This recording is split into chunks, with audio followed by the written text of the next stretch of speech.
Sitting on a couch, staring at the ceiling, I was waiting for my name to be heard, with thousands of thoughts behind running at the back of my mind. And then there was this person with great difficulty, Aangeeras. Do we have him here? And I said, yes, it's me. Next is you, buddy. I'm just going to get a cup of coffee from the pantry. Can I get something for you? He asked me. I said, no, I'm fine. I'm cool. I'll stay here. So he went to the coffee room. He got his cup of coffee and then he came back and he said, can we get started? I said, yes. He escorted me to the nearby conference room, asked me to take a seat, grabbed another rolling chair that was there nearby, and he sat in front of me. So, Angi, are you a Talevar fan? Toastmaster of the day, fellow Toastmasters, and my dear guests. Are you a Talevar fan was the first question in my interview. And the subsequent questions of the interview were also just to understand my personality. From my relationship with my parents to what were my passions and why I enjoyed marketing so much.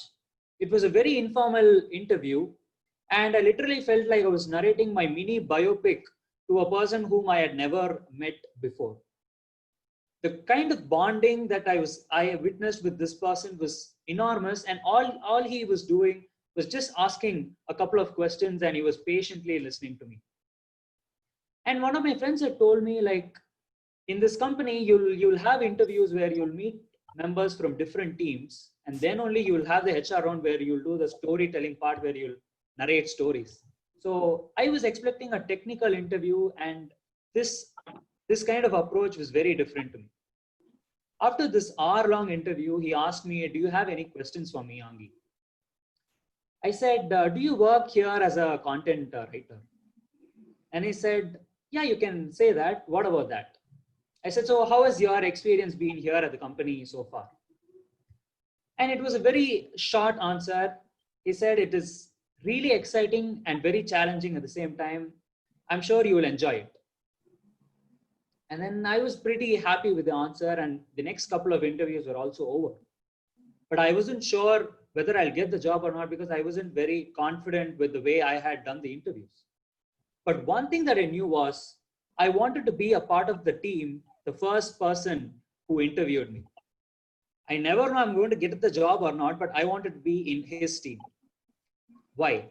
Because I didn't know if he was the team lead or if he was just a member of the team, but having him around felt like a very comfortable environment and learning environment, and I wanted to be in his team.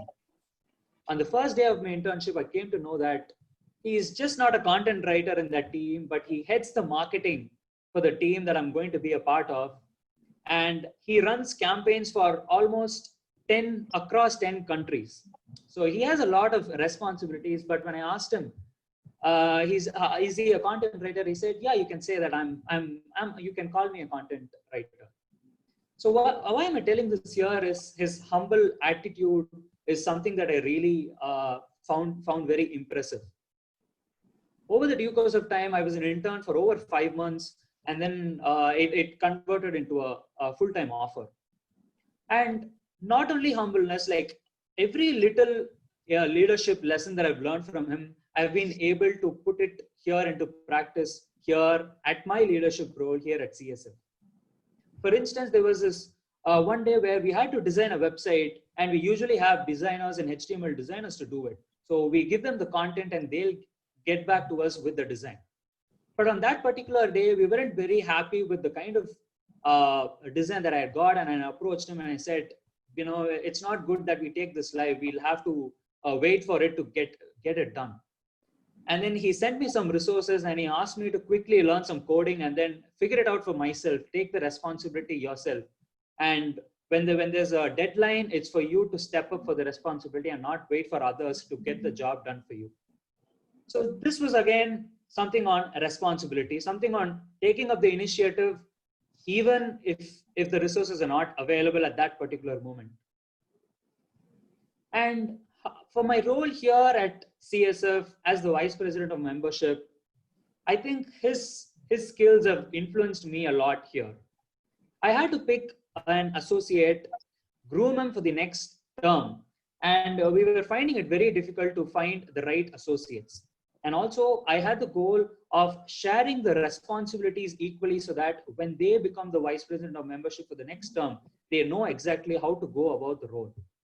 And Prashant, Toastmaster Prashant, and I worked really closely, and he was more than interested to follow up with our guest, and how the payment is, how the payment works here. Everything that happened, every little role that a vice president of membership does, as an associate, he helped me here.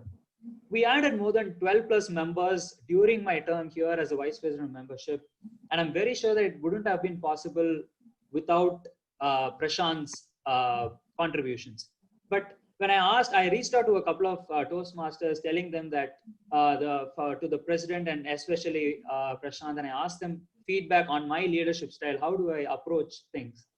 They said, like, you're really responsible. You delegate responsibilities well, and you don't interfere once you've done the delegation. And when the job has to get done, you ensure you give them clear communication and wait for it to get done. But if it's not happening, you'll make sure that it gets done. So getting this feedback was also really helpful. Okay, so I'm also able to grow in this little small leadership role that I have here. But the overall learning has been really great, and I would like to recommend everybody to take a leadership role here at CSF. Like, whatever I've been learning there at my work, I've been able to put it into practice here, and I'm sure you all will also enjoy it. Over to you, Toastmaster of the Day.